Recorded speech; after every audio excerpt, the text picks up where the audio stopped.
Assalamualaikum warahmatullahi wabarakatuh. Video ini akan menjelaskan materi terkait ekonometrika. Sebelum memasuki penjelasan lebih lanjut, izinkan kami memperkenalkan diri terlebih dahulu. Yang pertama ada saya sendiri, Zafira Sulistia. Selanjutnya ada Zahra Nabila Hasibuan. Lalu berikutnya ada Cudira Rizky Amelia. Kemudian Yola Mutiara. Dan yang terakhir ada Kiara Amanda. Baiklah, kami akan menjelaskan materi lebih lanjut terkait ekonometrika. Pengertian ekonometrika. Ekonometrika adalah ilmu yang membahas masalah pengukuran hubungan ekonomi. Dengan demikian, ekonometrika adalah ilmu yang mencakup teori ekonomi, matematika, dan statistika dalam satu kesatuan sistem yang bulat, menjadi suatu ilmu yang berdiri sendiri dan berkaitan dengan ilmu ekonomi, matematika, maupun statistika. Berikut ini akan kita bahas mengenai metodologi ekonometrika. Yang pertama, pernyataan teori atau hipotesis. Yang kedua, spesifikasi model matematis berdasarkan teori. Yang ketiga, spesifikasi model ekonometrik. Yang keempat, mendapatkan data. Yang kelima, estimasi parameter dari model ekonometrika. Yang keenam, pengujian hipotesis. Dan yang terakhir, peramalan atau prediksi. Hipotesis atau anggapan dasar adalah jawaban sementara terhadap masalah yang masih bersifat praduga karena masih harus dibuktikan kebenarannya.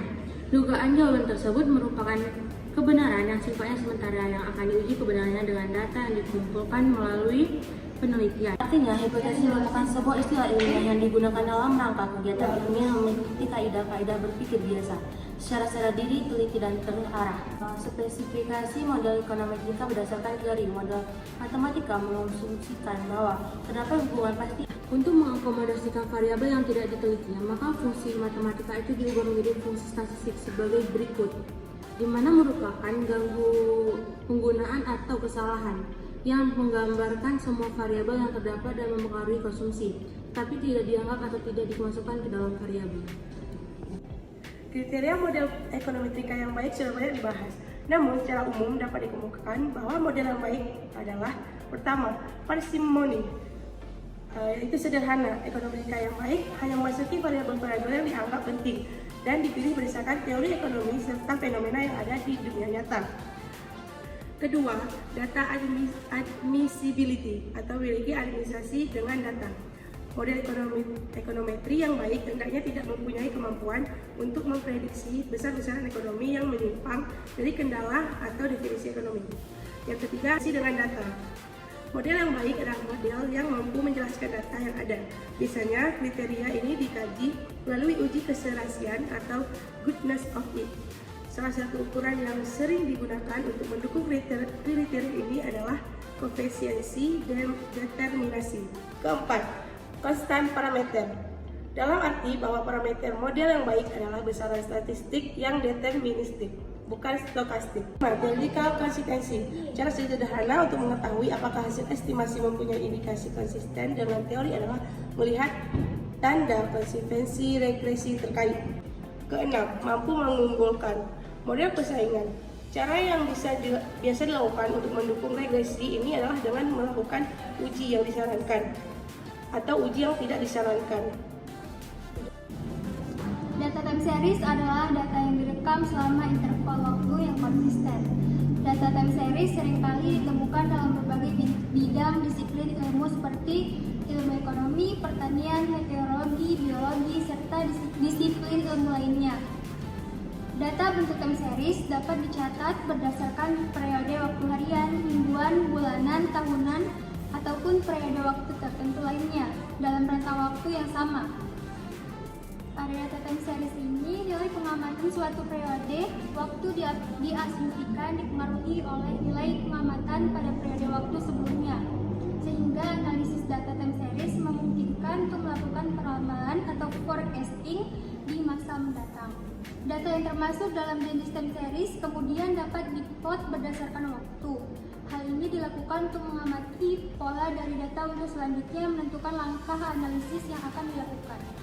Berdasarkan bentuk pola yang dibentuk, data time series dapat dibagi menjadi 4. Yang pertama, data stasioner. Data stasioner dapat diartikan sebagai data yang relatif konstan. Suatu data dapat dikategorikan stasioner atau konstan dapat dilihat dari plot data yang menyebar di sekitarnya, di sekitaran rata-rata serta ragamnya konstan. Yang kedua, data time series dapat juga berbentuk tren. Artinya, plot data yang menyebar membentuk suatu kecenderungan menaik ataupun menurun secara konstan. Meskipun dalam realitanya, data konstan menaik ataupun menurun jarang sekali ditemukan. Namun, data yang telah menaik atau menurun dalam jangka waktu yang cukup panjang sudah dapat dikatakan sebagai data yang memuat pola tren. Jenis data ketiga adalah data yang berpola musiman.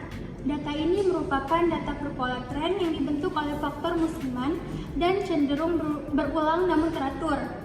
Pola lain yang dapat berbentuk pada data time series adalah pola siklis atau siklus. Pola siklus berbentuk tren yang memuat musiman namun periode musimnya lebih panjang.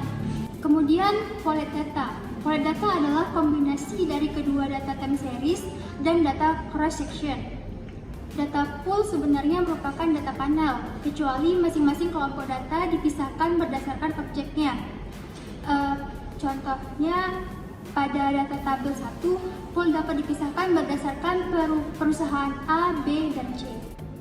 Pengujian hipotesis adalah pengujian terhadap suatu pernyataan dengan menggunakan metode statistik, sehingga hasil pengujian tersebut dapat dinyatakan signifikan secara statistik. Sebelum melakukan pengujian hipotesis, kita harus menetapkan terlebih dahulu hipotesis tersebut. Hipotesis adalah pernyataan yang kebenarannya masih lemah.